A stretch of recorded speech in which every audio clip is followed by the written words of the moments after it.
¿Qué tal?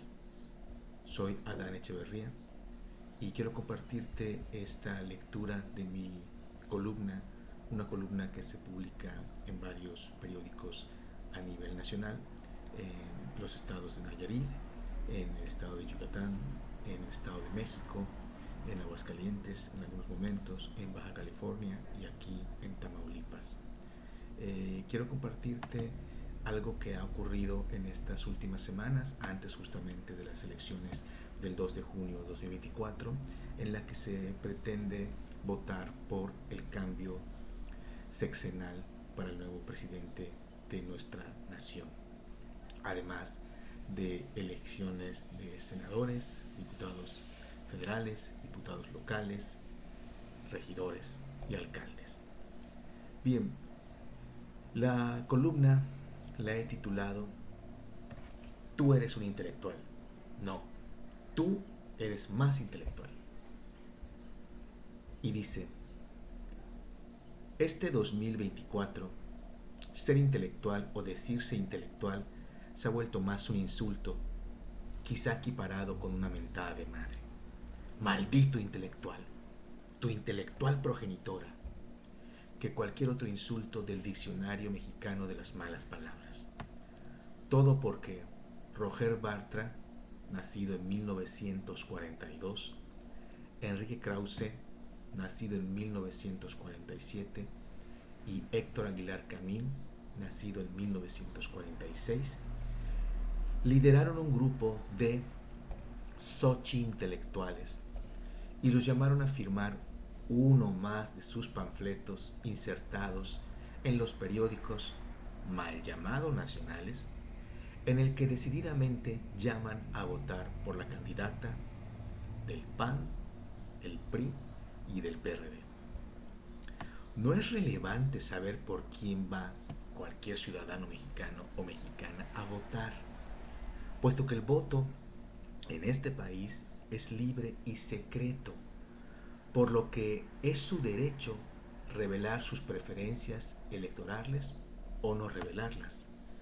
Lo triste del asunto es basar su desplegado en una sarta de mentiras de tinte apocalíptico sobre México y querer que los lectores crean en sus mentiras.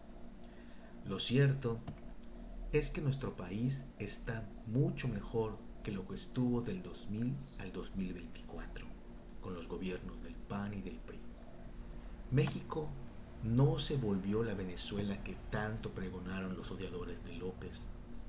Las empresas no huyeron en desbandada y el dólar no llegó a los 25 y 30 pesos como habían señalado esos mismos intelectuales y los comentanoticias de siempre.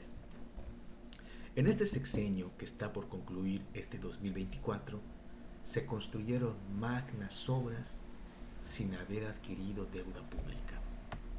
Y todo esto en parte porque se les redujo el dinero a los intelectuales, a quienes durante más de 50 años se les regaló a manos llenas y que Héctor Aguilar Camín llamó los apapachos, a que la comunidad intelectual, ellos, estaban acostumbrados.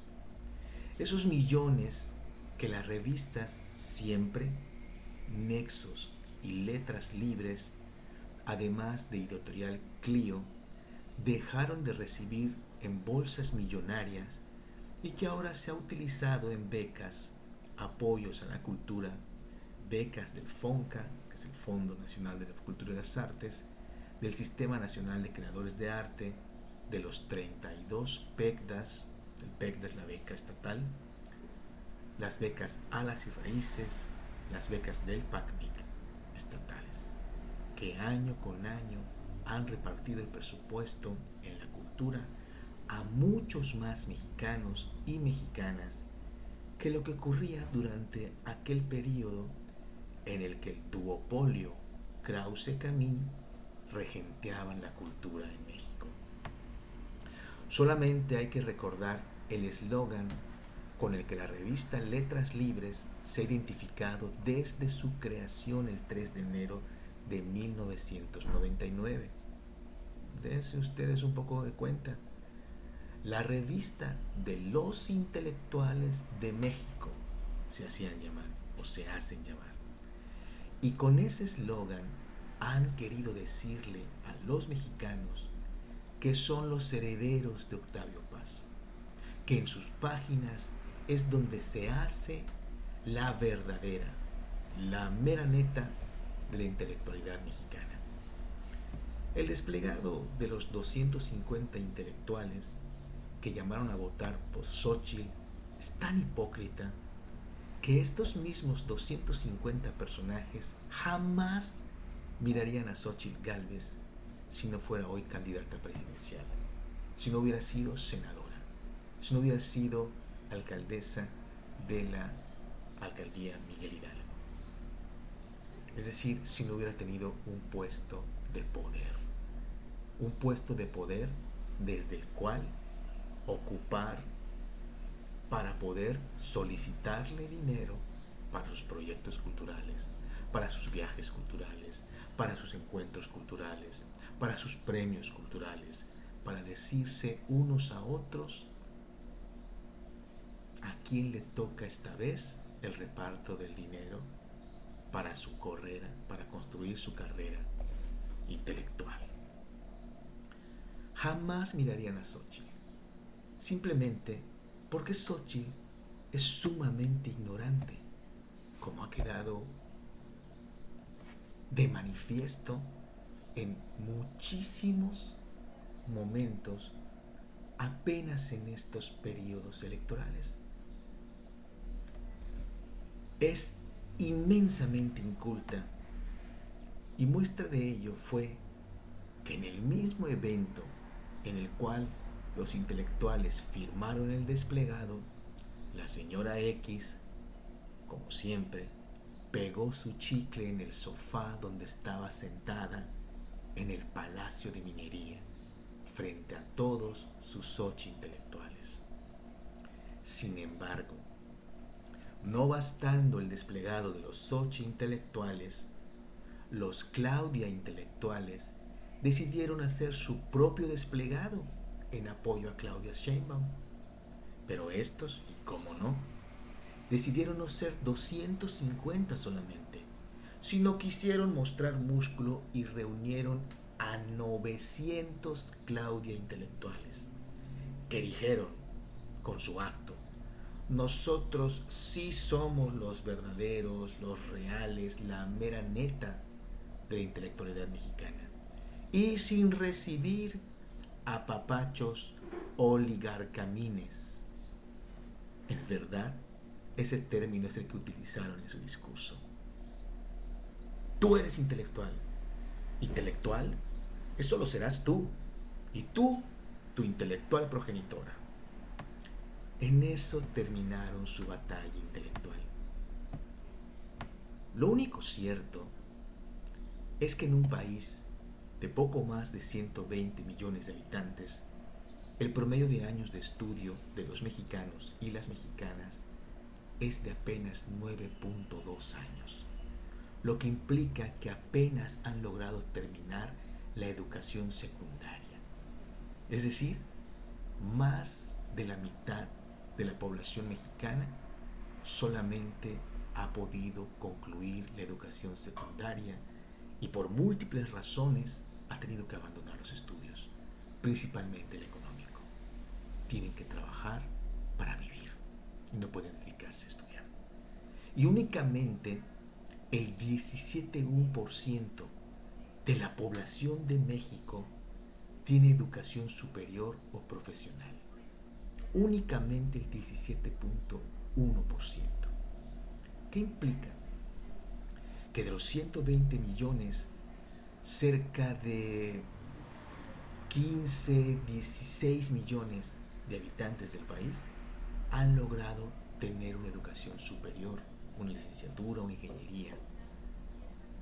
Entonces, la pregunta es, ¿a quién le hablan?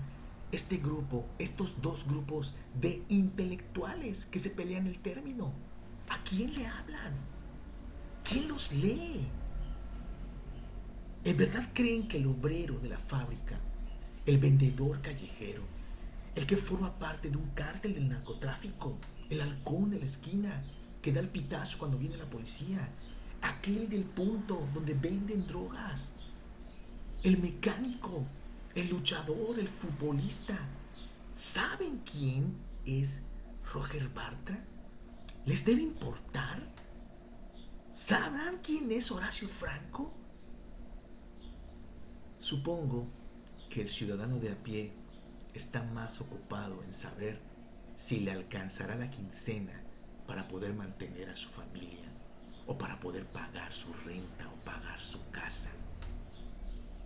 Ojalá, y en verdad lo digo, las dos bandas de intelectuales lograran razonar y tuvieran cierta idea de lo que es el pueblo de México, en vez de dejarse ver como unos perseguidores presupuestales, como hasta ahora lo han demostrado. Que entiendan que la sabiduría está en el silencio, está en saber callar, en saber escuchar al otro. Muchas gracias. Postdata. Si esta columna te ha parecido de interés, déjame tu comentario, compártela, ¿sí? Hagamos crecer esta comunidad de críticos del sistema, opinadores, conscientes de lecturas y del arte para compartir con todos aquellos que quieran ofrecerme su voz. Recuerda que no solo de me gustas vive el columnista, sino de todo aquel comentario que lo haga reflexionar. Por la libertad del pensamiento. Muchas gracias.